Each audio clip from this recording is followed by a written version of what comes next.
Good morning to our friends in the US and Canada, and good evening to our friends in the Philippines. I know it's really late over there, and we would like to thank you for staying up to join us today. So, welcome everyone to GCF Durham's The Gospel and Mental Health Seminar Series. Today's part two, and it's entitled Mental Wealth. So, mental wealth is how we can tap into our thoughts, feelings, and emotions to re examine and be accepting of who we are. It's about identifying our strengths, having compassion for ourselves and others, and learning how to be our best selves. Above all, it will help us be who God wants us to be. So, we all live in a broken world beset with problems. Our culture assumes people experiencing mental health issues are stuck, doomed to struggle for the rest of their lives without ever experiencing real and lasting change. As Christians, we know better. This world is broken, but God has conquered that world with the power, light, and hope of His Son, Jesus Christ. So I'd like to invite everyone to please close your eyes and bow your heads as we pray. Heavenly Father, thank you for bringing us here today. Grant us peace of mind and calm our troubled hearts. Our soul may be like a turbulent sea and can't seem to find our balance, so we stumble and worry constantly. Give us the strength and clarity of mind to find our purpose and walk the path you've laid out for us. Speak to us through our friend Grace. This we ask through Jesus Christ our Lord. Amen. So, as you know, this session is specifically designed for young kids and teens, but everyone is welcome. However, I will be here to moderate the discussion. That's why I would like to strongly encourage you to ask questions. So we're allotting time after our speaker delivers the seminar, and she will have the chance to respond to your questions. So you can either post it in the chat, or I will collate them and read it out, or you can jot it down and ask the questions yourselves. Now, I'd like to introduce our speaker, Grace Nobleza Chua. Hello, Grace.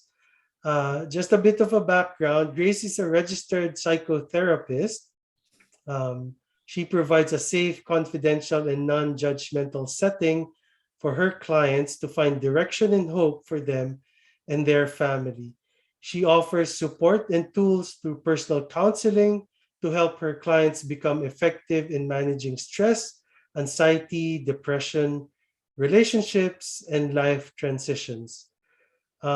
She believes that a life of apathy and mediocrity is not what we are meant to live.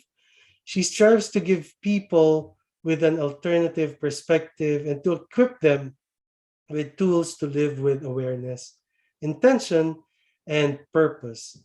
So Grace graduated from Tyndale Seminary with a Master in Divinity degree in clinical counseling. She has volunteered as a counselor at the Salvation Army in Oshawa Family Services for 2 years. I've met Grace more than 14 years ago when we both worked as volunteers at GCF Toronto, and we have been since constantly in touch. So Grace is joining us today from the West. She is currently in Vancouver. So thank you, Grace, for waking up very early to deliver your 7 talk. So your excuse if while you're doing this, you sip your cup of coffee. Okay. Uh, Thank you. so let's give Grace a warm welcome. Thank you. Thank you, JP. Thank you. So good morning. I know it's night. It's 7 o'clock my time. Still dark outside a little bit. And I know you are being blasted by snow today with wind chill factors as well. So thank you for waking up early. Thank you for being here today. So this, as JP mentioned, is more. I wouldn't say it's only for teens. Feel free to participate. what I wanted to highlight is the fact that when we know ourselves, I feel that once we know ourselves, who we are as a person, that gives us more confidence. That puts us in a place where we can stand up and say, well, I'm not that way, I am this way. So that's where I want to start us off. I am hoping that once you get to know a little bit better, a little more about yourself, you're able to stand up and say, okay, that's me. I'm an introvert and not an extrovert. I'm okay to be an extrovert. I'm okay to be an introvert, whatever you are. And feel free to express it the best way you know how. So quick question. It'll be a question and answer. As I said, it'll be a 20-question personality test. It's not definitive. I picked it up. It's an assessment.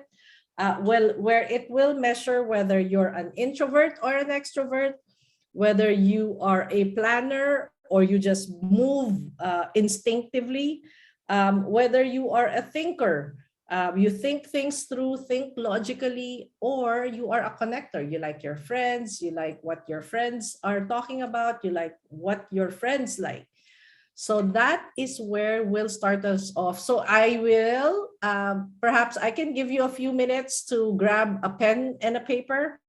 And it's, as I said, it's just an A and B question and answer, 20 questions. So if you feel free to grab a pen and paper, I'm going to give you 3 minutes as I set up my slides. So pen and paper, just grab your pen and paper and we'll move from there. Okay, hold on. Hindi ko pa mahanap yung slides ko. I need to find my slides. Where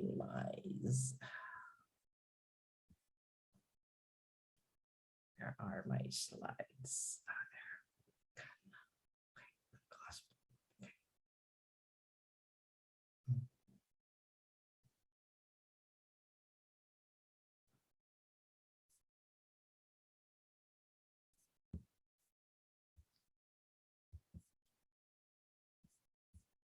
There you go. Yes. Share that. Ready na ba tayo? Okay. I think we are, Grace. Okay, here we go. Ayan, yan na yung aking slides. So, ready na kayo? So, again, it's not rocket science. It's not definitive, but at least it'll give you an idea of what kind of personality you are. So, first question. Do you see it? Am I sharing? We see your Canva. Okay, good. Do you see my slides now or no? Hold on. There's a delay. Is paused. Yeah. Bakit nag-pause? You paused because you minimize Canva. Oh, ang galing mo ah. Alam mo what I'm doing. Paano ko i-maximize? Stop share, stop video? No. Stop share. Stop. And then share the window where it's maximized on. There you go. Ulitin natin. Nawawala yung ano ko. It's okay. It's 7 o'clock, Grace. Forgivable. Do you want me to share? Wait, let me try this. Okay. Yung nakikita mo yung my slides, my study environment. That's the first one. We saw earlier. We saw like a strip at the bottom, and then when you click. How about now? Same thing. We see your browser. The same thing. Browser lang. Can you share? Yeah. Jake? Okay, hold on. Let me. You'll have to follow us though. So now I have to listen, huh? Okay. Now you have to take the test also. Okay, hold on. Just give me a second.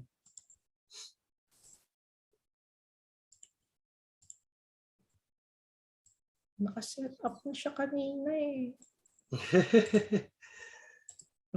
Ayos na siya kanina. Too many windows open.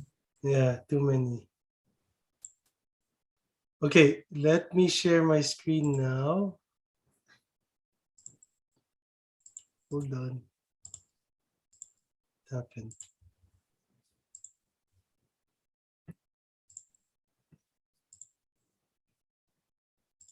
Okay, you see Yeah. it? Yes, I do. Okay, so we start with the first question. Ready na? Personal. So study environment. Are you the type, just pick one. Are you the type to study alone or are you the type to study in a group? A or B? A is study alone, away from distractions if possible. B is study in a group. Okay, so next question. Next question. Relationship with silence. Are you comfortable with silence? So do you appreciate silence even around others? That's A. B is you tend to be uncomfortable with long silences, especially around others. You feel like you need to fill the silence all the time. Okay, number 3. Next question.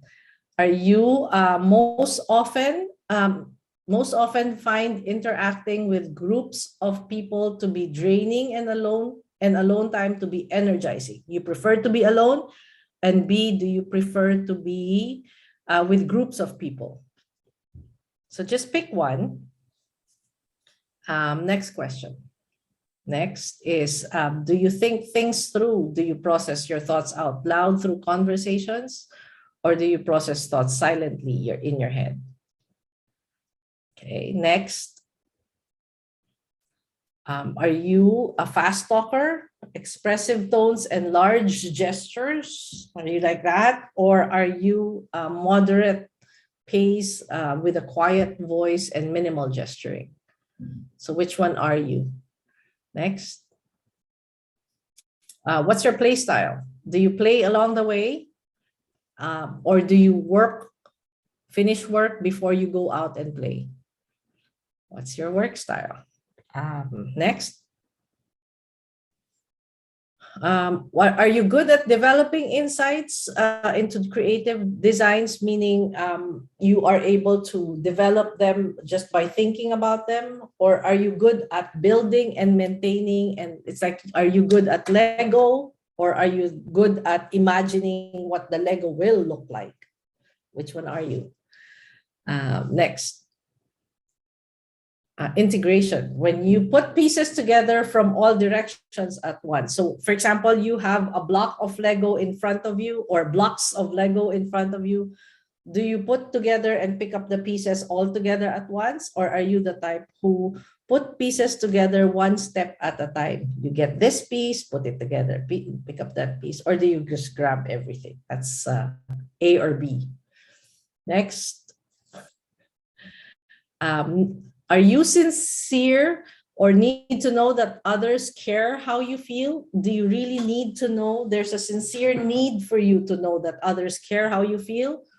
Or do you have a sincere need to improve yourself, to evaluate and improve yourself all the time? Next. Do you tend to sympathize and accept other people's opinions? Or B, do you tend to debate and defend your point of view? Do you, even at that, from this question, it says, do you tend to just accept other people's opinion and walk away? Or do you have a tendency to defend and debate your point of view? So that's perspective. Next. Right. Sorry, Yeah. can I interrupt? Yes. You're a little too fast. Oh, sorry. Yes. Which one Yeah, did we?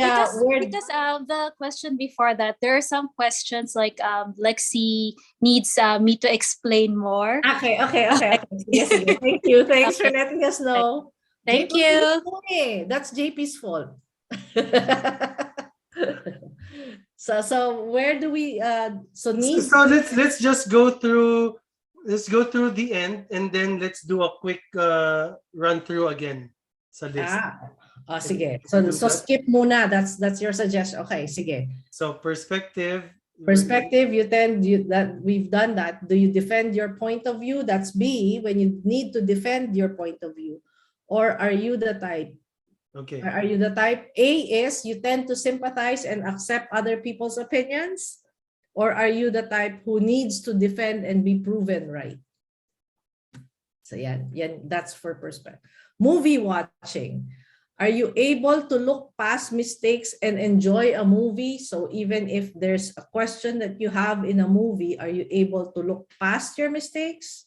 Or are you, for B, are you the type who cannot stand that there was a mistake in the movie and it lessens your enjoyment? That's movie watching. Okay. So what is your preferred approach? Are you the type who is tactful and appreciative? Or are you the type who is direct and investigative? I want to know, I need to investigate what you're saying, if it's true or not, or that means you're a B. For A, are you the type who is tactful and appreciate and thank you for pointing it out? I will do it this way, or that's preferred approach. Which one are you? Next. So options. Do you prefer to have decisions made? So if you're hanging out with your friends, do you prefer that they pick out what you're going to do?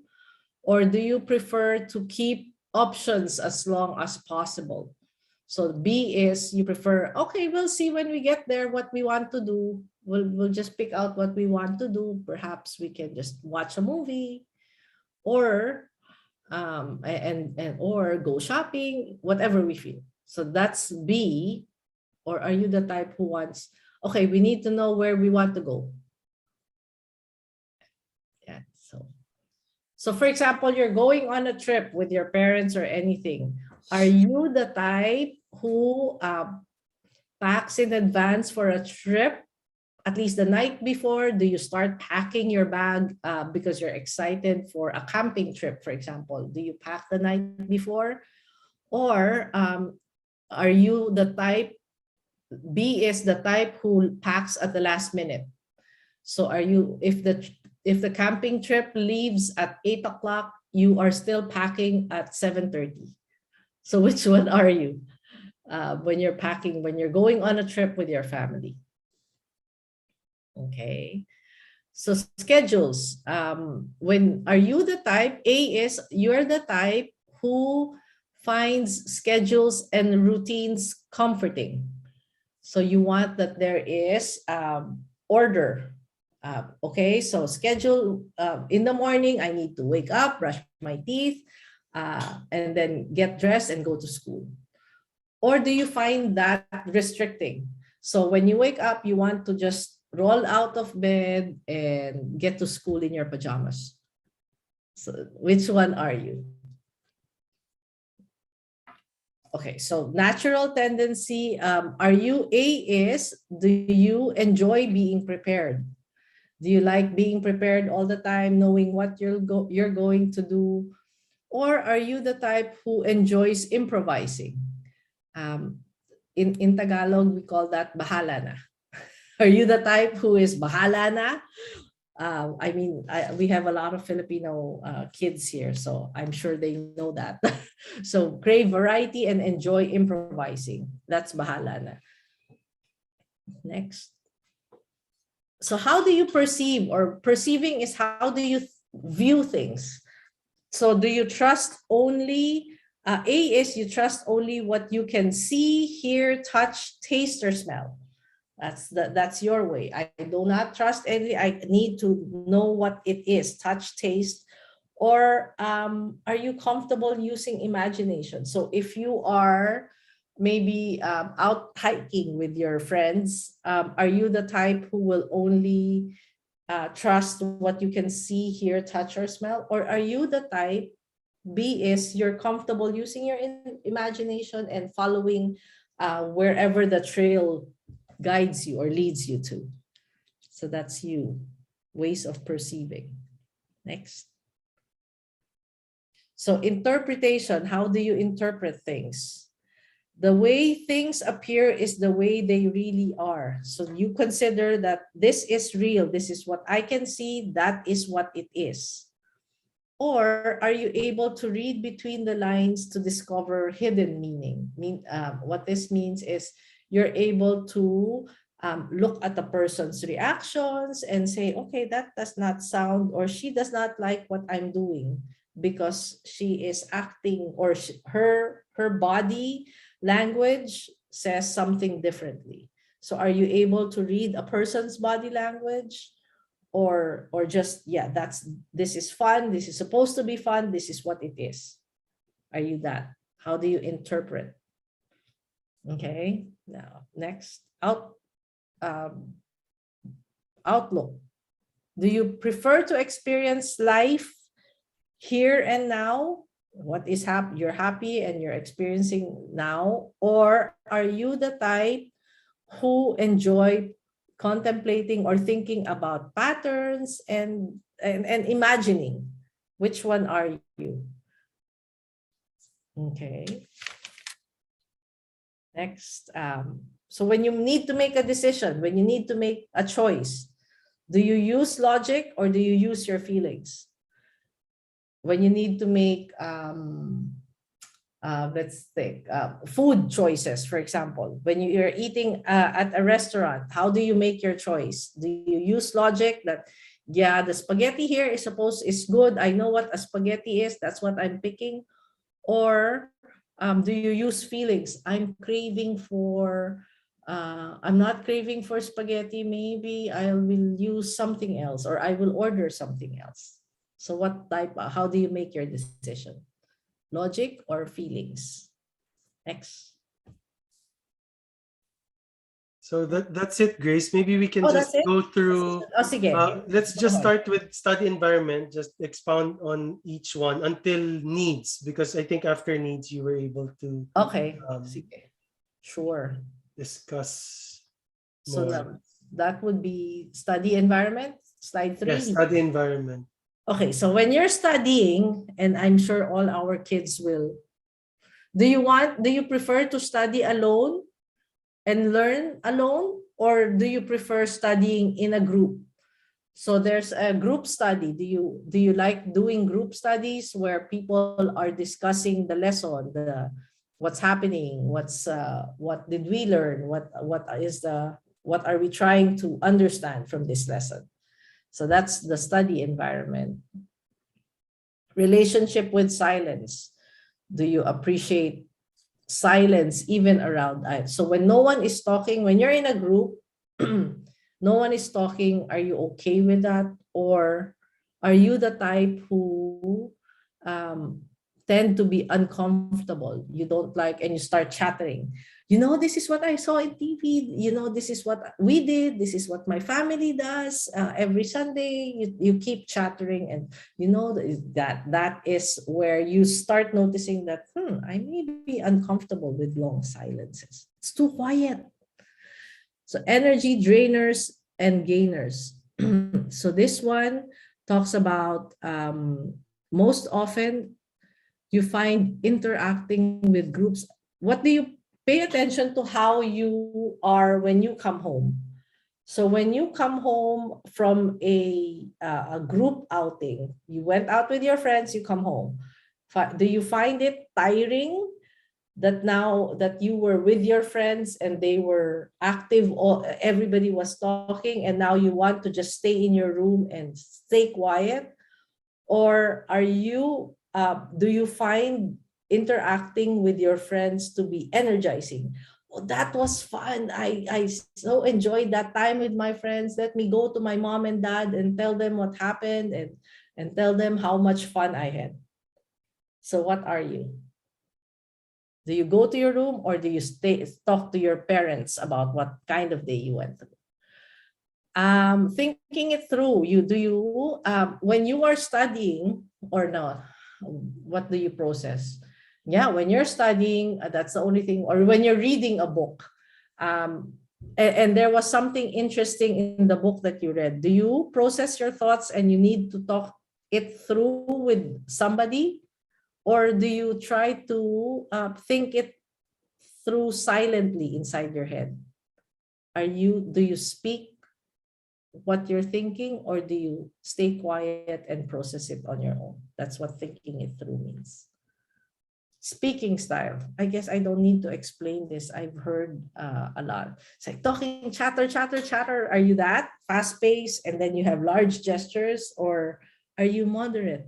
Are you quiet, minimal talk? What are you? What else? What's the next? Work style. Do you play along the way? You're always playing. Are you that? Or playing as you learn? So do you play a video game while you are studying? And that's how you learn. That's how you work. Or do you finish your homework before you play a video game? That's your work style.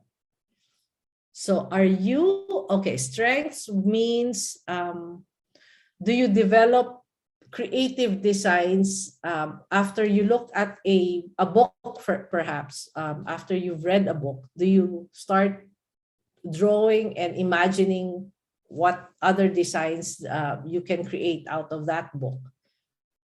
Or are you good at maintaining and just allowing a toy operating, cleaning it, putting it together, always playing with that toy?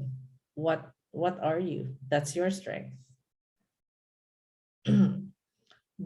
So again, this is integration where you are playing with Lego and all the pieces are on the floor. Are you the type who puts pieces together from all directions? So you pick up everything, every piece, and put it together in front of you? Or are you the type, when you want to build a car, for example, do you pick up, okay, here's a wheel, you put it together. Here's the hood, put it together. How do you play is what I'm asking here. So your needs is, do you have a sincere need to know that others care how you feel?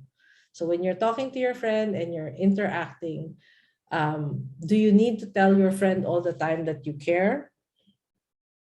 Or are you the type who always have to evaluate and improve? So you do this silently and on your own because you're thinking, how can I improve this? How can I do this? How can I? So is that you? So yun. So that's where we are. So are you done? Is everybody okay with that? I'm hoping that yes, no. So I want you to count how did you answer question 1 to 3? So 1 to 3 question is more for your introvert, telling you if you are an introvert or an extrovert. Mali yata yung spelling ng extrovert ko. But anyway, are you an introvert? So that just means so if you are an introvert, you have a preference for focusing energy inward. And again, I want us to, without any judgment of I want to be an extrovert, I want to be an introvert, without any judgment, we stay put first over who we are. If you're an introvert, that's okay. If you're an extrovert, you're okay. So I look at that as parang in a spectrum, meaning in a chart. It's not introvert and extrovert completely, but I view it as something that is in a spectrum where sometimes you can be an introvert. I prefer to be alone, and that's okay. And sometimes I prefer to be an extrovert, but I definitely know that I prefer to be alone. And that's that I'm talking about myself. I prefer to be alone because I find that sometimes being with people can be tiring for me. And that's okay. I'm okay with that. I used to be an extrovert, I'm thinking, and mind you, this is this personality factor changes sometimes over time. It can change It's just a matter of your preference at this point, and I am okay whether you're an introvert and whether I'm an introvert or an extrovert. I just know that my energy is derived from when I am alone. And you could be, you know that your energy, when you're alone, you feel sad, you feel depressed, you feel isolated. So now I want to be always around people. That's okay. That's the extrovert. So yeah. So Grace, if we selected A for questions 1 to 3, then we're introverts. Yes. So question 1 to 3, if you have more A's than B, then you are most likely more comfortable being by yourself. Yes. Okay. So next question would be from 4 to 14. From 4 to 14, which would mean among other things, you think it through. So from question 4 to 14, it will move towards whether you are a thinker or a connector. So can we move our slide? So there's a think, and this will, so thinker, the 1, 2, 3, and 4. Thinker, or are you a thinker or are you a connector? A thinker is somebody who is curious, who is logical and self-sufficient. A thinker is somebody who will explore all aspects of an issue and can't help but suggest new ways of doing things. So you're thinking all the time and trying to improve things. So that would be if you answered more B. From question 4 to 14, your preferred approach would be you are a thinker. So if there are more B's. Or B's. Oh, sorry. If there are more B's, yes, you are a thinker. Okay. If you have more A's from question 4 to 14, you are considerate. That means you're a connector, which means you are considerate, cooperative, and encouraging. And it's natural for you to interact with others and connect meaning to events. That's how you are, that's your preferred approach, that you are good at recognizing strengths in others and getting the consensus. So democratic, your decision-making is always, you place a high importance on personal growth. So are you a thinker or are you a connector? So if you have, ano ba to? C, how did I score it? Yeah, if you have more B's, you are a thinker. If you have more A's, then you are most likely a connector. Again, I look at it not as a total connector, but I'd like to look at it more as a graph. So let me, it's a spectrum. Now you're leaning towards that end and leaning towards the other end. So you could be falling within that spectrum. So the last from 14 all the way down to 20. 15 to 20. 15 to 20, that would mean more on planner or mover. Planner is for those who answered more A's. A on 15 to 20, if you have more A, then you're a planner, which means you are organized, you're prepared, you're dependable. You are naturally able to distinguish right from wrong. You like to keep your personal space well tended and pay attention to details. You're a planner. You seek a sense of completion and enjoy crossing items off a list. That's a planner. Planners would sometimes even make out a list just so that they can cross it off. That sounds familiar to a lot of you. I know that. Or are you a mover? So from 15 to 20, if you have more B's, then you would be the one who seek action and excitement. You are good at thinking on your feet. Your mind automatically finds the fastest way to do things and make them fun. So you're a mover. You always look for ways to make things fun. You change your course as often as needed and aren't likely to let bumps in the road slow you down. That's a mover. Okay? So Okay. do you have that? Does everybody? So you can be an, how did I score here? I think I scored, I'm an introvert, I am a planner, and I am a thinker, logic. I'm curious how you scored, and knowing that that is who you are, that is what you are comfortable with.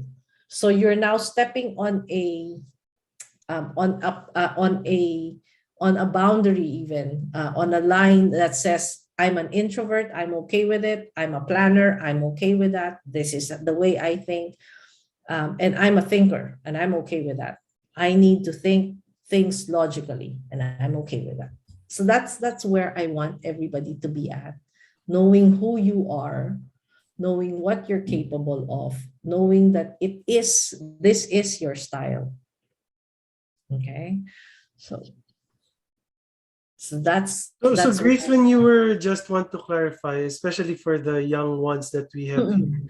Mm-mm. So when you were talking about the graph, it being a spectrum. So let's say you score more as a thinker. It doesn't mean you're just a thinker, but you're Exactly. inclined to lean toward that part Yes. of the thinking or thinker part. Whereas if Mhm. you're leaning this way, you're Yes. more of a connector. But it doesn't mean you cannot be a thinker or you don't have characteristics of a A thinker. thinker. Exactly. Yes.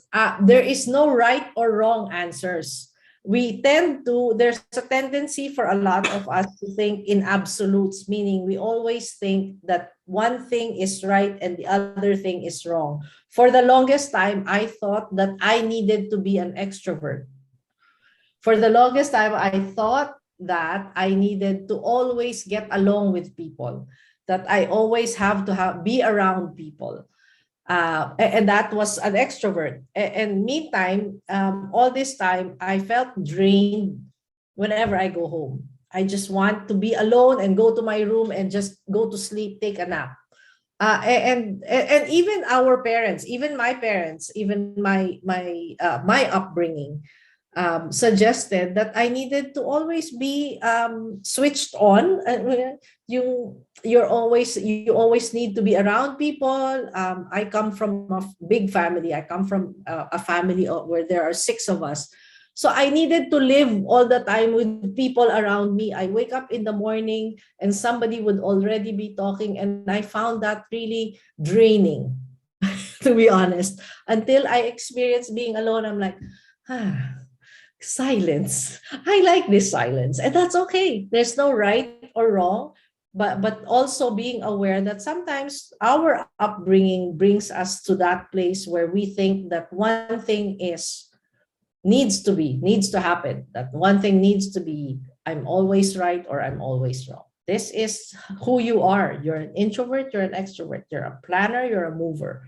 Are you a thinker or are you a connector? So that's where you stand for now. Okay.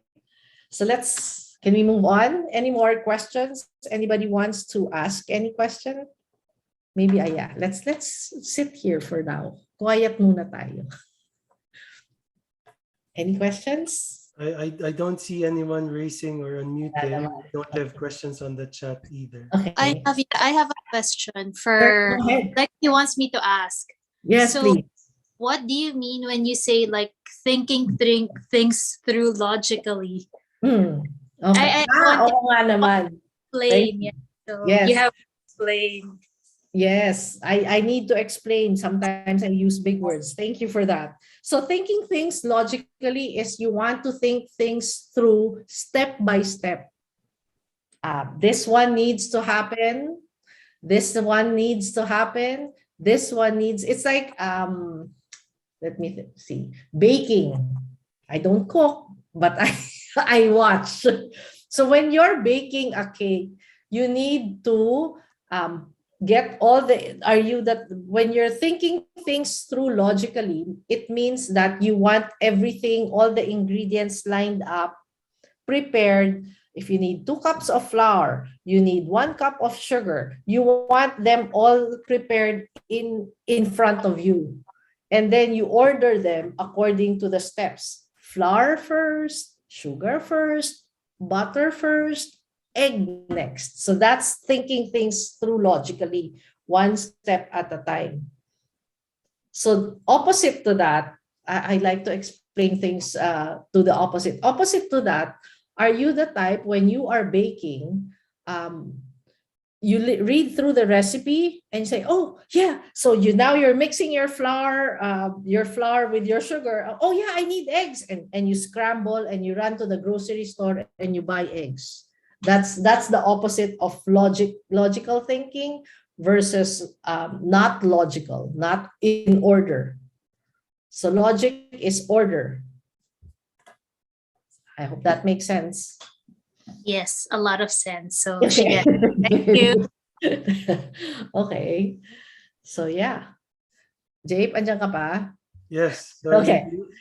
So can we, any more questions?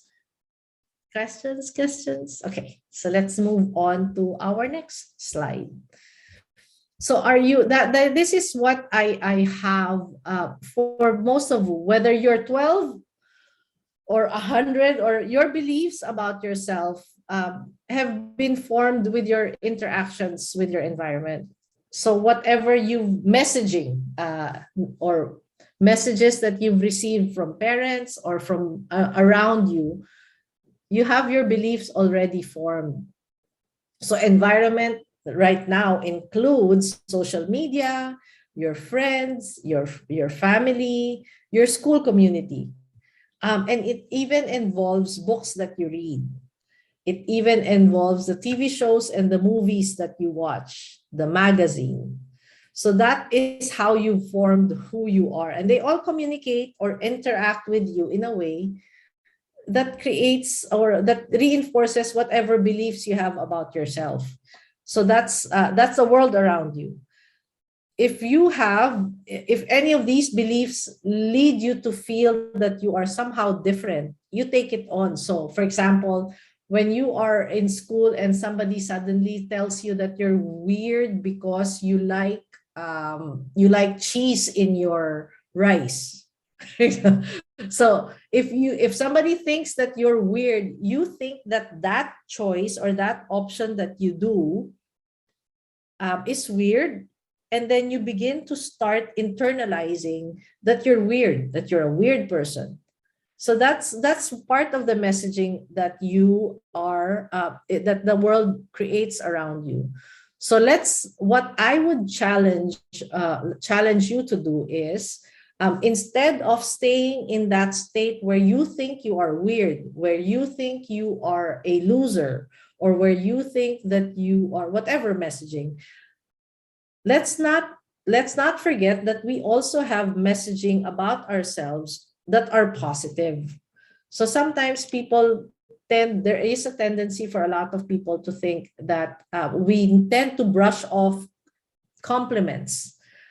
Compliments that we hear, that, oh, you have such great hair, or you're the sporty type, you seem to be enjoying a lot of sports in your life. So we tend to brush them off and we stay with the negative. Remember gravity, that whatever you hold out drops to the ground. And that is what a negative thought does, is that it pulls you down all the time, and you forget that there are positive traits about ourselves that we tend to brush off. There are messaging that tells you that you have a great voice. There's a messaging that tells you that, oh, you're good at math, or you like math, or you're good at reading. You read a lot of books. We tend to brush them off, and there's a tendency for us to just identify with the negative thoughts. But you may also have negative beliefs. So this negative thoughts turns into negative beliefs about yourself that you are hiding because of fear of being not accepted. So social media has created that environment where you're now thinking that the negative belief about yourself, and you're hiding them because they are not accepted, because you think that it's weird. And those are, how do you say, those are highlighted by your family sometimes even, or your culture. your ethnicity, where you are made to believe that it's a bad thing to be whatever, fill in the blanks.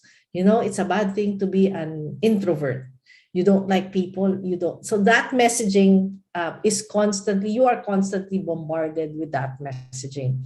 Of course, there's even more of your life that is out of your control, because you have sometimes even parental figures who control parts of your life that you have little or no say about. Where you live, I don't like living in this town, I don't like to live in wherever you're living in, I don't like the school that I'm attending, I don't like the activities that I am being made to participate in. So sometimes those are some negative thoughts that you have, and I just want us to acknowledge them, and be able to say, okay, yeah, I don't like that, or I'm not too happy with that. So that when you are able to, I believe that when you're able to verbalize or articulate those, then you can do something about it. So that's so here's can I go to the next slide? Here's some story that that can happen. So G, or some things that you can consider. So G, I cannot disclose any. So let's name this girl G. So G is a social media star. She has thousands of Facebook friends and followers on Instagram, Twitter, and even Snapchat. She's beautiful and clever. People can't help but like her posts. So these are the influencers that you follow. She wears the most trendy, sought after clothes, often in interesting ways, and she always accompanies her post with a clever caption. Everyone wants to either be her or be her friend. So that's G for you. But here is G's experience. So if you read that thought bubble, every moment, this is what G is thinking, or is what G is saying about herself. Every moment of my day is preoccupied with thoughts about what I need to do to be liked. I plan out my posts on social media with excruciating detail. Most of the time, I take at least 20 selfies before I pick one that's good enough to post. Then I edit it and choose a filter that makes me look the way I want to. Once I've done that, I agonize over creating a caption to post with a photo. It's like I live in constant fear that I won't be liked by my peers. I don't really have any truly close friends because I'm afraid to let them see that my perfect posts are very different from how imperfect I feel. So that's the reality sometimes that we have in our experience. We think that the influencer is all confident and put together, when in fact this is what she thinks. G is could be any one of the influencers that you follow on social media. So G has carefully cultivated an image that she wants to project to others. She wants to be projected as has a lot of friends. She makes constant comparisons on social media, and it has decreased her feelings of self-worth because she feels like she needs to be viewed in a particular way in order to be liked. So she acts this way, or she thinks that this is what her followers would want her to wear, even if it's uncomfortable, even if it's not the best looking, but because it's popular, because it's what her friends or followers would, she thinks that this is what her friends and followers would want to see. She dresses that way.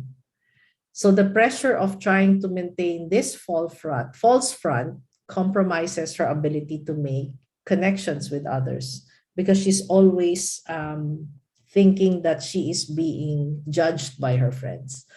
Oh, I cannot wear shorts because I'm always wearing a dress. I cannot play sports because my social media followers thinks that I'm a dancer. So that basically tells you that she is not very comfortable. She's comfortable playing sports, and that's okay. She's comfortable playing dancing, and that's okay. So, but she needs to know that it's not what her followers think, it's what she thinks. Okay, so another story is by M. Jape, can we go next slide? So the second story is from M. M is a good guy with a good family. He does well in school and he is good at most sports. He's good at most sports. He makes friends easily and he never feels like he's good enough. So he goes out of his way to please people. Does that sound familiar to some of you? So you go out of your way to please people. He constantly tells others what they want to hear. He's a popular guy. So this might include things about them, himself, or other topics. M M can be whoever you need him to be. He just wants to make you happy. So that's your friend M. M always likes doing what you want to do, always likes the video games that you want to play. M likes the movies that you like to watch. M is your best friend. But here is what M could be thinking. And that if you read the thought bubble again, it says, I live in constant fear of being criticized for not being good enough. The truth is that I feel very average. There isn't anything wrong with me. I'm a good guy. I do well in school. I'm decent in sports. I'm good in the looks department, but I've always felt like I need to be special, to stand out from the crowd. So at a young age, I started telling people what I thought they wanted to hear. It seems to work. People liked me and even wanted to be around me because I made them feel good. Now I don't even know who I am because I've been dying for so long to make other people happy and prevent them from nothing that I'm nothing special, from knowing that I'm nothing special. Sorry, again, typo. So, because I've been trying for so long to make other people happy and prevent them from knowing that I'm nothing special. So that is sometimes what your best friend might be thinking, or that you might be thinking, that you are in constant fear of being criticized. So it's what you're thinking could be the same way that your friend might be thinking. So it's always helpful to talk it out. Jeff is so busy. Don't be like M, who is so busy pleasing the people around him that they become too distracted to notice that he is already pleasing others and no longer the person that he wants. He likes to play sports. He thinks that he is average in sports, and that again is okay. Over time, your behaviors may be mimicking or aping, or your behaviors are becoming what you think the others think of you. And that will eventually pull together and it will accumulate to you not liking yourself anymore. So if you think that your friends like you for being sweet all the time, that might stop you from expressing something that displeases you, or that might prevent you from going out and finding out what you like. If you, for example, you're always going with the flow, that can accumulate and eventually you will find yourself saying, nah, I don't want to go with them because they always want to be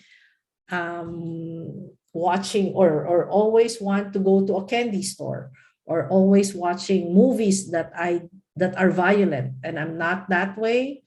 So I prefer to just stay home, and that leads to a lot of isolation. So be comfortable with who you are, and be able to tell your friends that, yeah, maybe let's watch a different movie instead of that violent movie or video game that we're always playing. Can we play something that is less violent or that is less destructive? So being comfortable with and that's who you are. You're like, I can play the destructive, the violent games, but I can also play the non-destructive games. I can be good at basketball, but I can also be good at soccer. I can be good at drawing, but I can also be good at singing. So be that. That's why like the personality test, because I want you to feel comfortable with who you are, and consider that it's not bad to state who you are. Consider that your friend might be thinking the same way. Maybe you were afraid to tell people that you like singing. Turns out your friend likes singing as well, and he's also afraid to tell you that he likes singing. So I'm hoping that you see the dynamic there, or you see how others' way of thinking can influence you. So what do we do? How do we now avoid this? I suggest, can we go to the next slide? I suggest that we talk ourselves up. So there are three ways or three tips that I want to share with you that might change the direction of your self-talk. So a lot of this is self-talk. Maybe what if I say that I like this and they will think I'm weird? What if I say that I don't like that and they will think that I am a spoil sport, or they will think that I don't like it because I'm weird again, or that's the only thing that I can think of. But three ways to talk yourself up. Listen to what you're saying to yourself. So that's what I would suggest is listen. Always be aware of what message you are telling yourself. Okay. So notice what your inner voice is saying. Is your self-talk mostly negative? So each day, make notes on what you're thinking. That's the first notice. First of all, notice what your inner voice is saying, and then challenge it. Challenge your self-talk. Ask yourself things like, is there actual evidence for what I'm thinking? What would I say if a friend were in a similar situation? Can I do something or anything to change what I'm feeling bad about? So that's how that no first of all, notice your inner voice. If you're criticizing yourself, if you are telling yourself that you're no good, notice that. Why am I feeling that I'm not good enough? So and then challenge it, and then change it. Make a list of the positive, pay attention to the positive things that people are saying about you. Make a list. Instead of saying, I'll never be able to do this, try, is there anything I can do that will help me do this? So that's how you change your self-talk. I'm sure a lot of us have self-talk, even adults, kids, even adults have this, the self-talk that you notice it. Why am I feeling angry today? Why am I feeling restless today? What is bothering me? What's bothering? So noticing it and then challenging it. Maybe I can put that aside. I'm noticing that I am upset today. Put that aside and then change it. It's like, okay, I'm going to be happier now. I'm going to be more patient now. So changing and challenging and then changing it. So what's our next slide? Next one is, that's right. So again, going back, I wanted to emphasize, Jay, back naman tayo ng one slide. Okay, so your self-talk is important because that is your self-esteem. Your self-esteem is take care of your self-esteem, know where it is at, because it is acting independent and independent of others. It's knowing yourself. It's understanding who you are, because you will now take pride in your accomplishments and achievement. I'm an introvert, for example. This is an achievement on its own, and you make sure that you don't just brush it off. I am an introvert, and I just spent 5 days with my class and always playing with them, and that for me is an accomplishment. I was able to stand 5 days with people around me all the time, no matter how tiring, and I did not snap at everybody or anybody. So that is an accomplishment. So now you're acknowledging that I am an introvert, and yet I was able to extend and stretch myself. So acknowledging that as an achievement is very important. So you're able to also accept frustration and deal with it responsibly. because you now become more compassionate about yourself. You now become more forgiving about yourself. You're now able to try new things and challenges. And you now are able to help others when possible. So, knowing that about yourself, you're now able to help others when possible. Someone that has low self esteem tends to avoid difficult situations where there's risk of failure. This is where you are always think that you need to be perfect. Nah? You always need to ace that exam. Ace that you need an A for all your classes. You need to have an A for all the things that you do. You always need approval. So that is, to me, in my mind, what low self-esteem would look like, where you have difficulty making friends because you think that they are judging you. So you always have poor body image. You always have low motivation. You always take drugs to feel better or feel to belong. So when somebody offers you an edible, you're pressured to take it, an edible gummy or whatever, drugs. You always feel the pressure to take it because you think that you need to take it to belong. So that self-esteem tells me that self-esteem might be low. Okay, so that is this low self-esteem can happen or can be from a lot of external environment. So you might be hanging out with friends who are bad influences. Sometimes it could be what is at home. You have overcritical parents. Sometimes it's the poor performance or unrealistic goals that you've set for yourself, that you need to be good all the time. So now that creates low self-esteem because you're not able to meet your expectations. So there are a lot of things. There could be bullying that's happening, a lot of things that can affect self-esteem. Okay. So now there are, I guess there are signs of low self-esteem. You know that. You know that you have low self-esteem when you avoid trying new things and not taking opportunities, when you're feeling unloved and unwanted all the time, when you are blaming others for your own mistakes, you're not owning them, like, that was wrong. I'm wrong because you're always blaming others. The signs of low self-esteem would be difficulty in making friends. You have a hard time making friends. When you're not motivated and you lose interest, that I would check your self-esteem. Why are you not motivated? Why are you not interested in trying new things? Another sign of low self-esteem could be when you can't take compliments. Instead of just saying thank you, you show signs of stress. When somebody compliments you for something good or for an achievement, you have a tendency to brush it off and say, yeah, that was nothing. That was pure luck. What's a lot more common? Was pure luck. I was not aiming for that. Or you brush off a lot of compliments. That, in my mind, tells me that, yeah, maybe you're suffering from low self-esteem because you don't want to be put on the spot. You do not want to be complimented.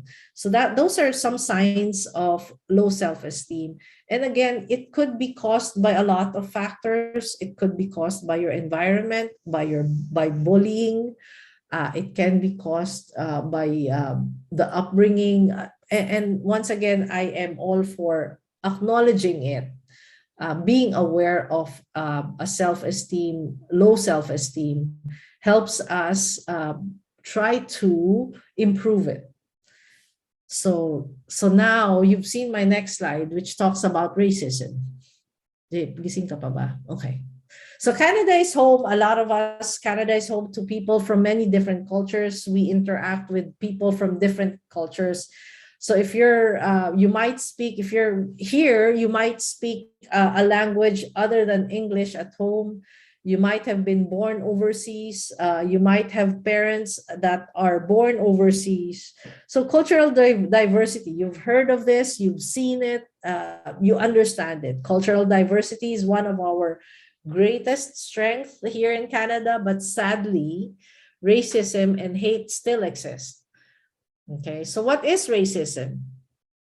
Racism is being treated differently or unfairly because of your background, your skin color, or your ethnicity. And there are many forms of racism. So sometimes people say, you're Filipino, or you're from this country, and that is expected from you.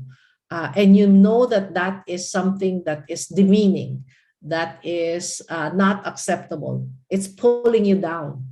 So that is a lot. Sometimes, well, not sometimes, but if you feel, and here's the key, if you feel that you are discriminated, racially discriminated, do not second guess. No, that might not be true. That might not, but acknowledge that you are feeling that you are being discriminated. So that's the first step, is always acknowledge.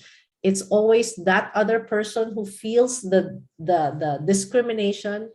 No one can tell you that that is a wrong feeling. No one can tell you that that is not true. If you are being discriminated, chances are, not chances, but most likely you are being discriminated. So what should I do, or what should you do if you experience?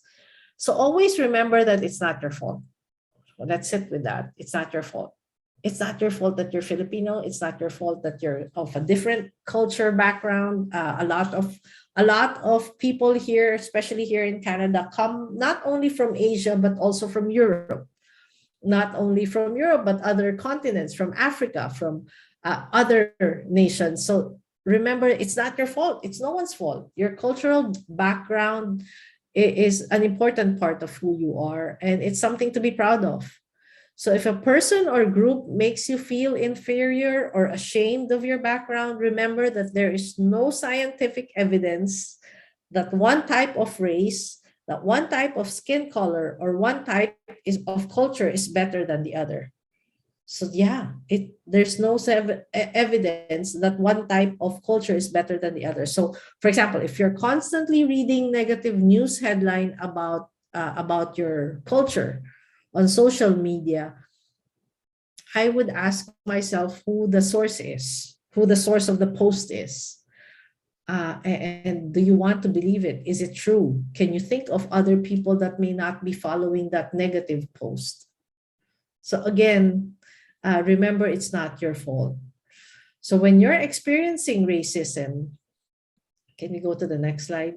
It's okay to walk away. When you're experiencing racism, it's okay to walk away. It's not your responsibility to fix the situation. It's not your responsibility to make the other person understand who you are. It's not. It's okay to walk away. The most important thing is to make sure that you are mentally and physically safe. Deciding to walk away from someone who's abusing you on the bus or blocking an offensive profile or on Instagram, rather than engaging them in a never-ending debate, can be the most effective action you can take to protect yourself. Walk away. You cannot change that person's mind. It's not safe for you to debate that person or whoever that's abusing you. It's okay to walk. Once you've removed yourself from that situation, it's important. So once you've experienced racism, it's important to walk away, and it's important to spend some time to make sure you are calm again. So make sure that you are calm again. Acknowledge that that was not pleasant. That was bad. I need to it's not my fault. That's just the way they're seeing it. So switching on, sometimes you see it on social media, you see it on Instagram posts, shut it down. So go for a walk, go for kicking a ball, whatever. Go for, just so that train of thought is distracted, journal. So make sure that you walk away and take care of yourself once you've experienced discrimination. No need to, that's the most important thing. No need to keep repeating what happened in your mind, because that will always pull you down. No need to keep repeating it. It happened. You were, that person was abusing you. So your best bet is to walk away and nothing. It's okay to do that. So say, but if you think that it's happening to someone, can we go to the next slide? Say something only if you feel safe to do so. As long as you feel safe and comfortable, the decision to speak up is completely up to you. You can tell the person that you disagree with their comment and explain why and what you're feeling. If it's safe, only if it's safe. A lot of times, if it's racism, you think that the other person is angry, so then you walk away. But if you feel safe, then clearly say something. That I feel that you're discriminating me because of the color of my skin. That's not good. That's how I'm feeling. Allow them to apologize if they do, or you might feel comfortable messaging the person at a later date to explain that what they did or said hurt your feelings and why. Not because you want to confront them, but to educate them. So you can write, what you did made me feel uncomfortable, or your comment offended me. So that is, there are other language or ways to combat racism, but it's okay to walk away if the other person is angry or if you don't feel safe. But at the same time, if you feel safe, then say something. Okay. And if you feel that, again, it's escalating, then feel free. Again, it's safe. Always think that it's safe. It's okay to walk away. You can also report what happened. And if you feel that the situation is becoming serious, or if it continues with no end in sight, sometimes it's a teacher, even at school, that can be getting to you. So get an adult or a trusted friend to help you make a formal and confidential complaint. So with whoever, with the principal, with another teacher.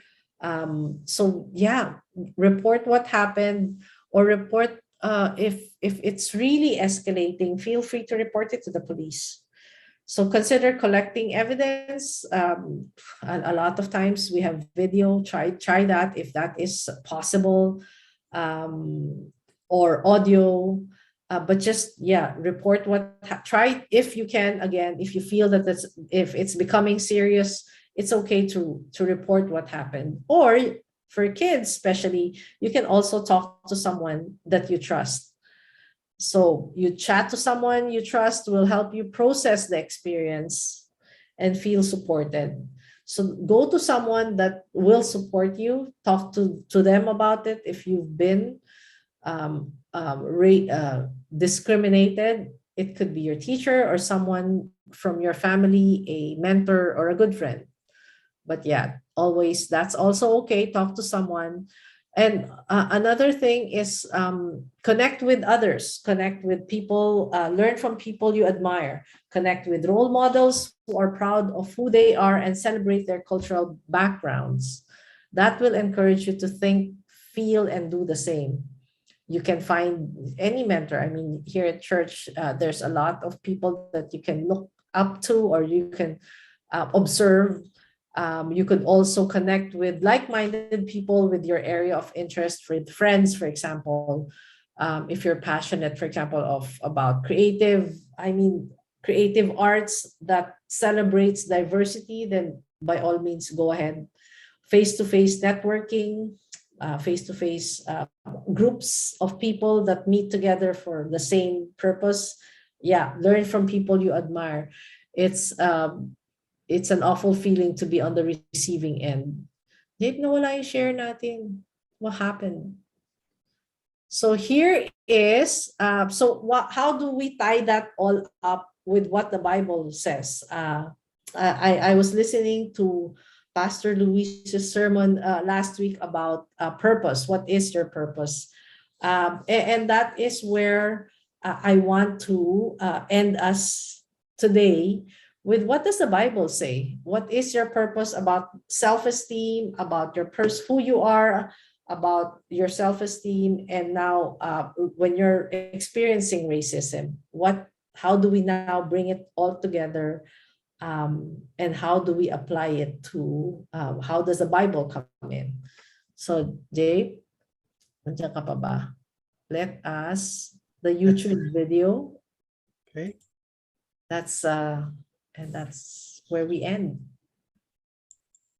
Nasaan na yung YouTube natin? Yan. Please stop.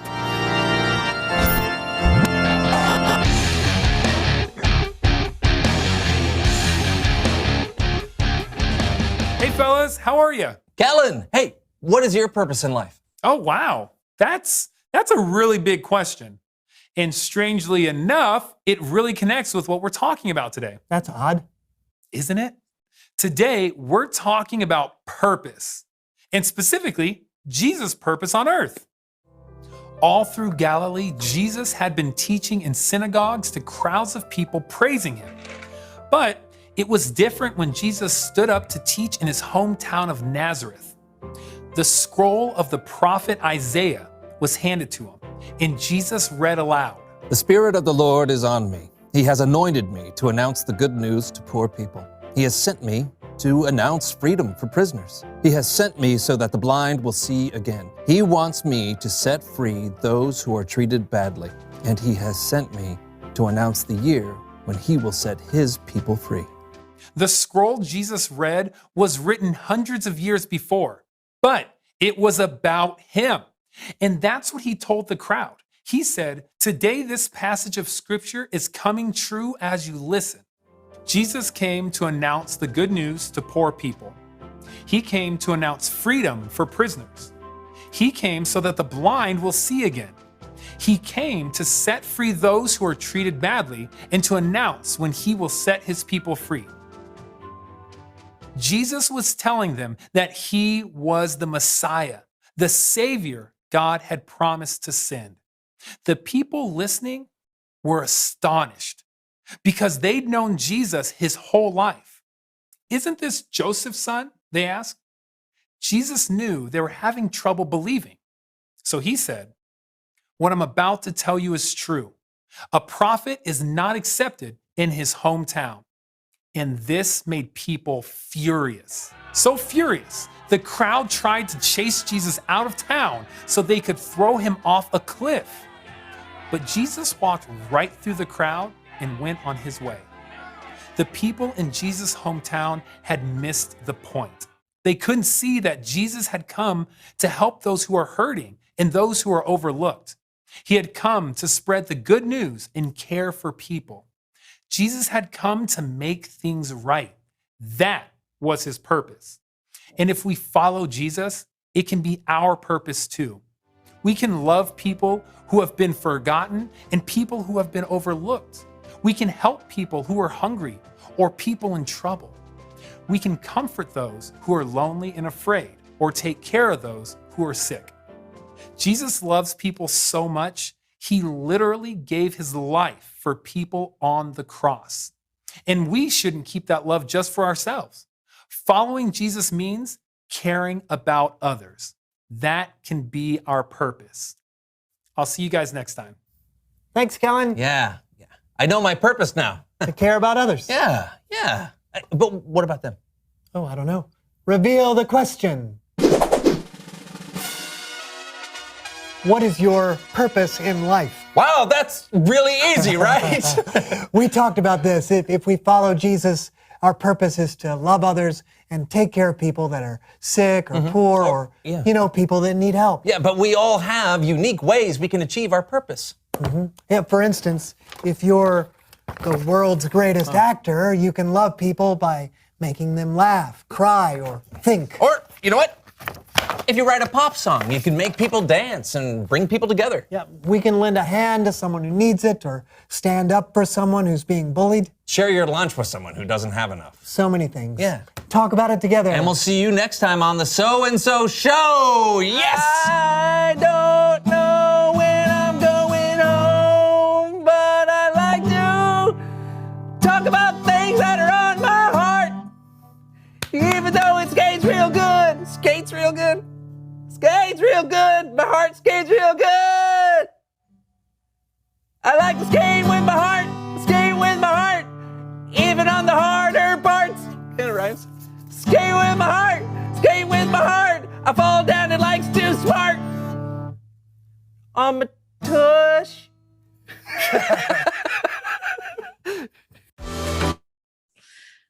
So yun, that's I hope you have questions. I hope I was clear.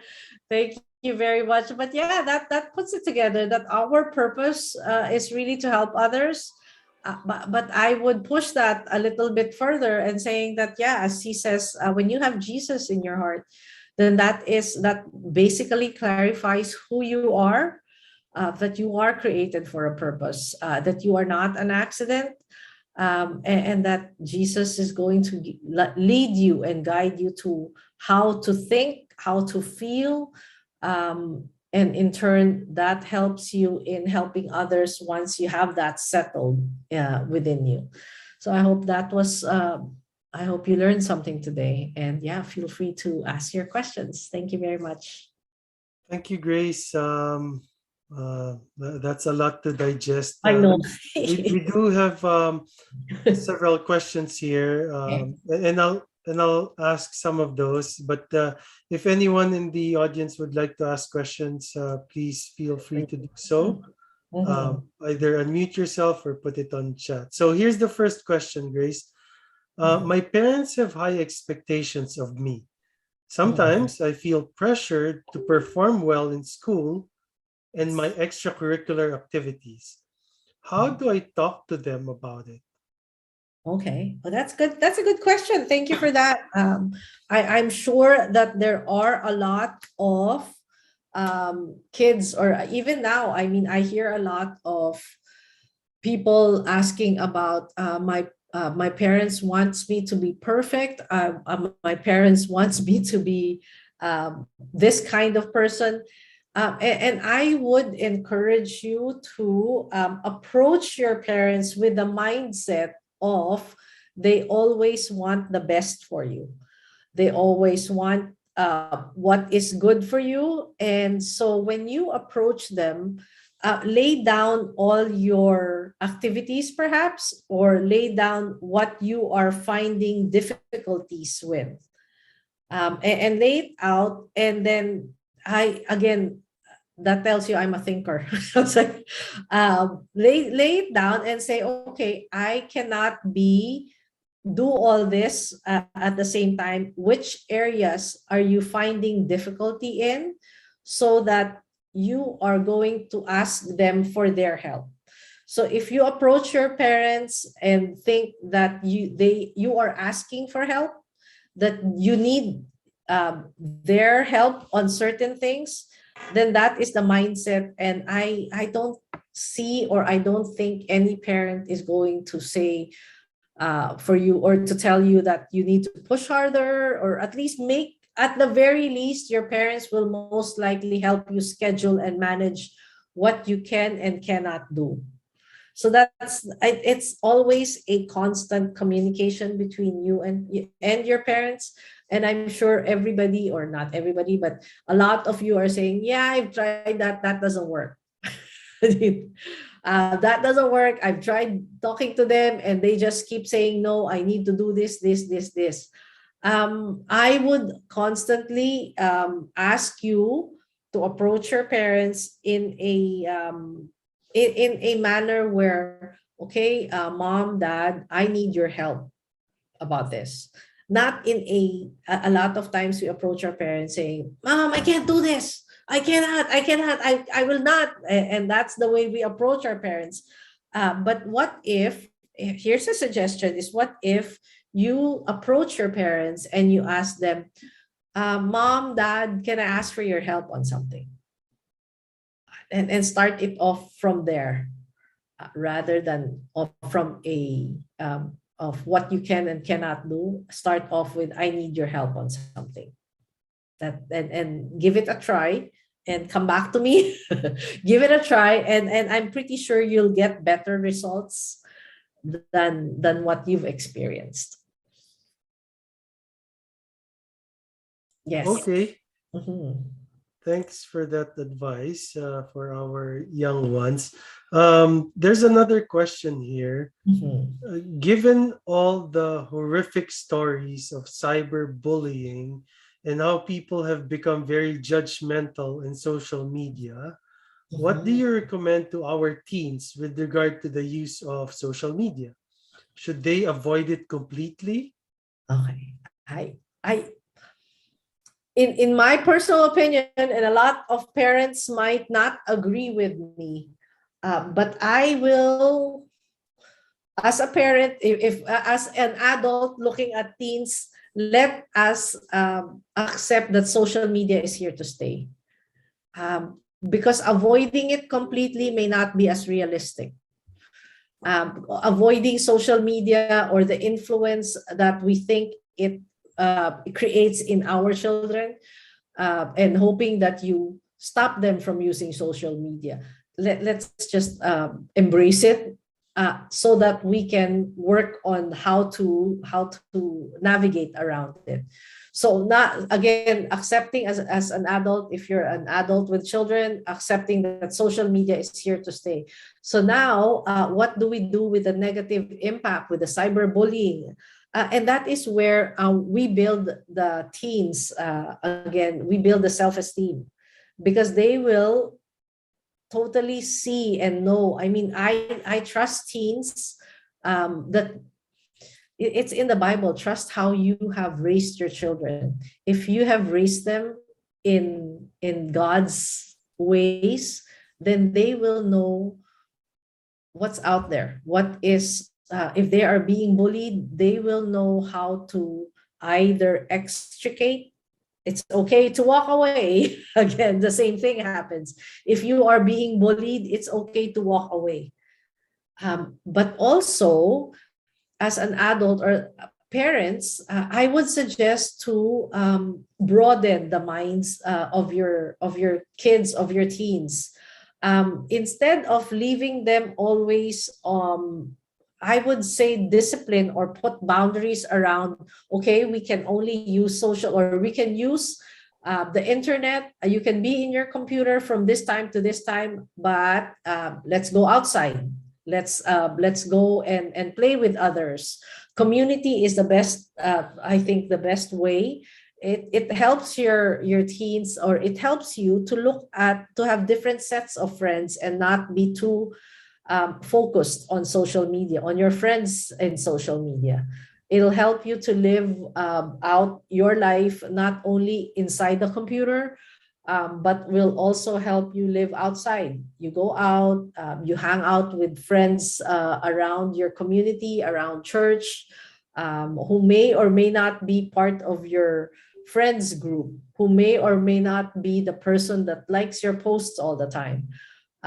So that's how, I mean, broaden the perspective, broaden the mindset, broaden the environment, is how I counter social media, being too focused on social media, being too focused on what's happening in the internet.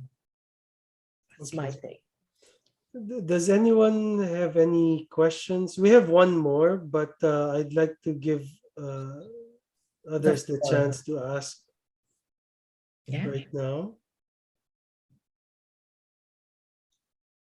None? Okay. I think we're good. So maybe we I know it's 11:33, Grace. Do we have time for one Yep. more? Yeah, Okay. for sure. So the last question here is, if I'm a people pleaser to the Mm. point that it has become a burden. So I think this is similar to one of the scenarios you shared earlier. Um, so to the point that it has become a burden, what should I do? What if it upsets my friends? Okay. Yeah, that's a good question. First of all, I will commend you. I will say yay that you are recognizing that you are a people pleaser.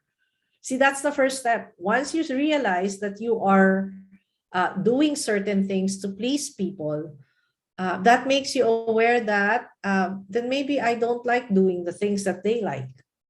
Maybe we do not have a lot of things in common after all. I am just doing this to please that person. So that gives you, that makes you feel free to evaluate. So if I don't like shopping, what do I like? What do I want to do? If I don't like hanging out in Starbucks all the time, what do I like? What would I prefer to do? And that, in my mind, helps you offer it to the group. Perhaps the person that you're with cannot hangs out at Starbucks all the time because they cannot think of anything else to do.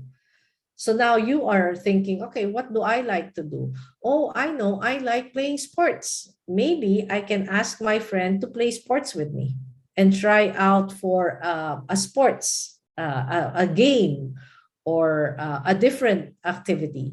So, yeah. And then what if your friend doesn't like it? Then ask, invite again. It's an invitation to your friend to say or to feel that maybe what can we do? Maybe we can just not sit around Starbucks all the time. Maybe we can do other things. So I feel that when you are acknowledging that you're, oh, maybe I'm just doing this for, maybe he's this other friend. Look at it from your friend's perspective and say, maybe that's the same way that your friend is thinking. Maybe that's also the same way that, yeah, perhaps my friend is just bored hanging out at Starbucks as well. And if I suggest a different activity, maybe she'll like it. And that opens up a lot of room for you to understand. And if they don't like it, again, think of another option or ask your friend, invite your friend to say, okay, what do you want to do? Maybe we're both tired. And if your friend refuses to hang out with you anymore, then I would ask, maybe that person is probably not a very close friend. Or maybe you can just, not just, but maybe you can put that friend, if you want to go to Starbucks, then you know who to go to and find other people that are, that will like the thing that you want to do. It's okay to have other friends. That's all I'm saying. It's okay that I am friends, for example, with JP, and I'm friends with Iris. I have things that I do with Iris. I have things that I do with JP, and it's okay. There are things that I like doing with just their kids that does not involve them, and that's okay as well. And yeah, it's okay to have other friends. All right. So I think that's all the time we have. Thank you so much, Grace. You know, it's close to lunchtime here, and Mark, who's on camera, has been. Uh, I'm getting hungry just by looking at his sandwich and his. But hi, Mark. Just teasing you. Um, but yeah, thank you so much, Grace, for Thank you. gracing us today Yeah. and delivering this second session. We are grateful for the time that you have allotted, and to prepare and share this with not only our teens but also for adults. I'm pretty sure there's a lot, as I said earlier, there's a lot of things to absorb, but listening to what you said, there are things that apply to me, and I'm sure it's the same for each one of us. There's always something to pick up and learn from this. Yeah, always. Yeah, so thank you so much, and we wish you all the best there in Vancouver. We hope. Great. Can we say a quick prayer? Yes, and then we'll definitely do a prayer. Okay. Yeah. Okay. So if you all want to open your video so that Grace would at least see who's in the seminar, that would be appreciated too. Fine. Okay, let's close our eyes and bow our heads. Heavenly Father, thank you for speaking to us today through Grace. we definitely have something to pick up from this seminar. Thank you for giving her the wisdom and the knowledge and the proper training to uh, speak through the different challenges and issues that teenagers and our youth are experiencing, as well as for adults. Lord, may the things that we have learned today allow us to reflect and assess ourselves and be able to apply the learnings in our lives daily. We thank you for each and everyone who was able to participate and join today. May you bless them and continually protect them, especially from the pandemic that we are still in. I know things have eased up, but the virus is still there. So just keep us healthy and protected at all times.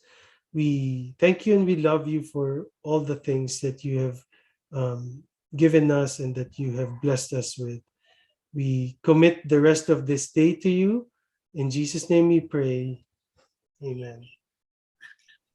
Thank you. Thank you, everyone. Thank We'll, you. we'll post a recording of this one in our YouTube channel.